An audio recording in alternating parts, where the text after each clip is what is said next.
book is called The Crippled Lamb by Max Lucado with Jenna, Andrea, and Sarah Lucado. Illustrated by Liz Bonham.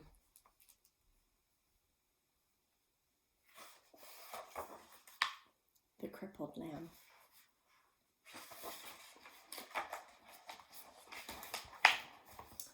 Once upon a time, in a sunny valley, there lived a little lamb named Joshua. He was white with black spots, black feet, and sad eyes. It's right here. Joshua felt sad when he saw the other lambs with snow-white wool and no spots. He felt sad when he saw the other sheep with their moms and dads, because he didn't have a mom and dad. But he felt saddest when he saw the other lambs running and jumping, because he couldn't. Josh had been born with one leg that didn't work right. He was crippled. He always limped when he walked. That's why he always watched while the other lambs ran and played. Josh felt sad and alone, except when Abigail was around. Abigail was Josh's best friend. She didn't look like a friend for a lamb. She was an old cow. She was brown with white blotches that looked like rain puddles on a path. Her belly was as round as a barrel, and her voice was always kind and friendly. Some of Josh's favorite hours were spent with Abigail. They loved to pretend they were on adventures in distant lands. Josh liked to listen to Abigail tell stories about the stars. They would spend hours on the hill, looking into the valley. They were good friends. But even with a friend like Abigail, Josh still got sad. It made him sad to be the only lamb who could not run and jump and play in the grass. That's when Abigail would turn to him and say, "Don't be sad, little Joshua. God has a special place for those who feel left out." Josh wanted to believe her, but it was hard. Some days he just felt alone. He really felt alone the day the shepherds decided to take the lambs to the next valley where there was more grass. The sheep had been in this valley so long the ground was nearly bare. All the sheep were excited when the shepherd told them they were going to a new meadow.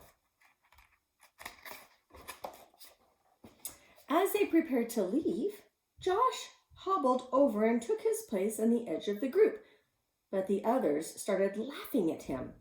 "You're too slow to go all the way to the next valley. Go back, slowpoke. We'll never get there if we have to wait on you.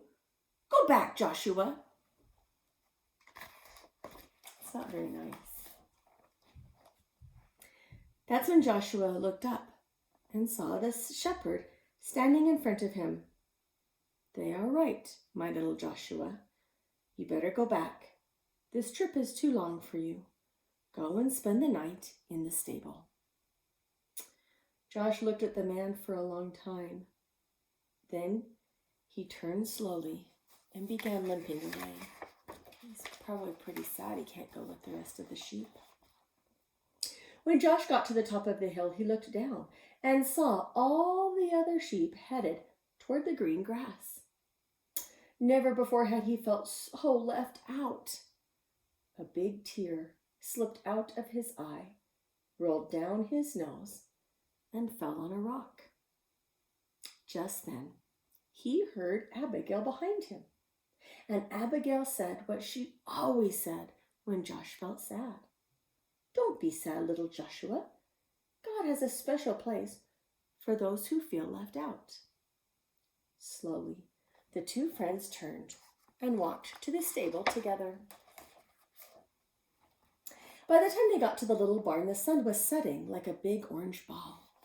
Josh and Abigail went inside and began to eat some hay out of the feed box. They were very hungry and the hay tasted good. For a little while, Joshua forgot that he had been left behind. "Go to sleep, little friend," Abigail said after they finished eating. "You've had a hard day."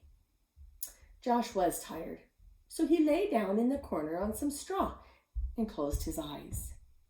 He felt Abigail lie down beside him, and he was glad to have Abigail as a friend. Soon, Josh was asleep. At first, he slept soundly, curled up against Abigail's back. In his sleep, he dreamed. He dreamed of running and jumping, just like the other sheep. He dreamed of long walks with Abigail through the valley. He dreamed of being in a place where he never felt left out. Suddenly, strange noises woke him up. What do you think the strange noises are? Could it be a baby? "Abigail," he whispered. "Wake up, I'm scared." Abigail lifted her big head and looked around. The stable was dark, except for a small lamp hanging on the wall. "Somebody's in here," Joshua whispered. They looked across the dimly lighted stable. There, lying on some fresh hay in the feed box, was a baby. A young woman was resting on a big pile of hay beside the feed box. Joshua looked at Abigail, thinking his friend could tell him what was going on. But Abigail was just as surprised as Josh. Look, Joshua was getting up to the baby. Josh looked again at the woman and the child, then limped across the stable. He stopped next to the mother and looked into the baby's face. The baby was crying. He was cold. The woman picked up the baby and put him on the hay next to her. Joshua looked around the stable for something to keep the baby warm.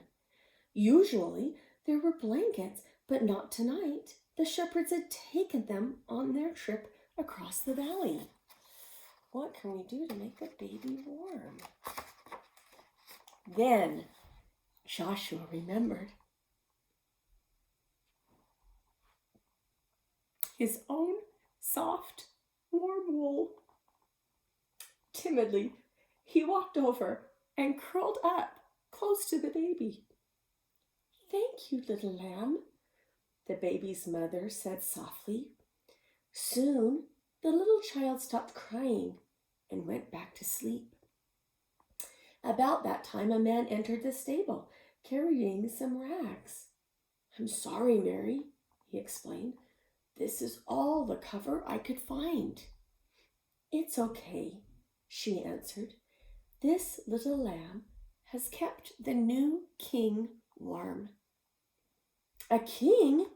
Joshua looked at the baby and wondered who he might be. "His name is Jesus," Mary spoke, as if she knew Josh's question. "God's Son. He came from heaven to teach us about God." Just then, there was another noise at the door. It was the shepherds, the ones who had left Joshua behind.